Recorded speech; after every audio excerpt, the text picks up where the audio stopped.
দেড় দশক ধরে বিনোদন অঙ্গনে কাজ করছেন অভিনেত্রী সালহা খানম নাদিয়া।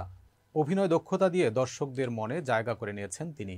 নাটকের পাশাপাশি চলচ্চিত্র, ড্রেসিং টেবিল, আইসক্রিম, বেডরাম দেখা গেছে তাকে। চলতি বছরের জুন মাসে বিবাহ বন্ধনে আবদ্ধ হয়েছেন সালহা খানম নাদিয়া ও সালমান আরাফাত। সম্প্রতি এক সাক্ষাৎকারে বিয়ের পরবর্তী সময় কেমন কাটছে এ নিয়ে কথা বলেছেন অভিনেত্রী।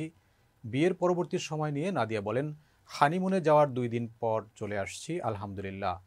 আরও বরকত বেড়ে গেছে, দুজন একসঙ্গে কাজ করছি। ফুলশয্যার রাতের বিষয় অভিনেত্রী বলেন, ফুলশয্যার রাতে আমরা একা ছিলাম না। আমার ভাই ভাবি নিউলি ম্যারিড কাপল, আমার ননদ দেবর, আমরা সবাই একটা রিসোর্টে একসঙ্গে ছিলাম।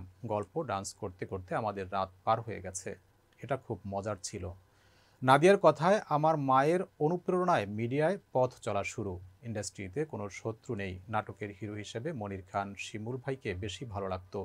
এখন তো সে মেইন স্ট্রিম নাটকে কাজ করছে না। এরপর মিশু ভাই, মোশাররফ ভাইকে ভালো লাগে।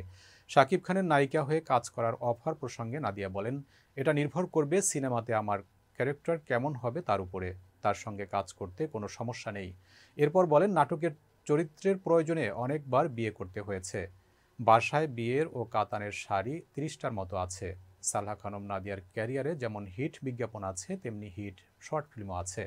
এছাড়া কলকাতায় কাজ করেছেন সুনেত্রা সুন্দরম নামের একটি চলচ্চিত্রে। অভিনয়ের পাশাপাশি পারিবারিক ব্যবসার সঙ্গে জড়িত নাদিয়া। অভিনয়ের বাইরে যতটা পান সেখানেই সময় দেন।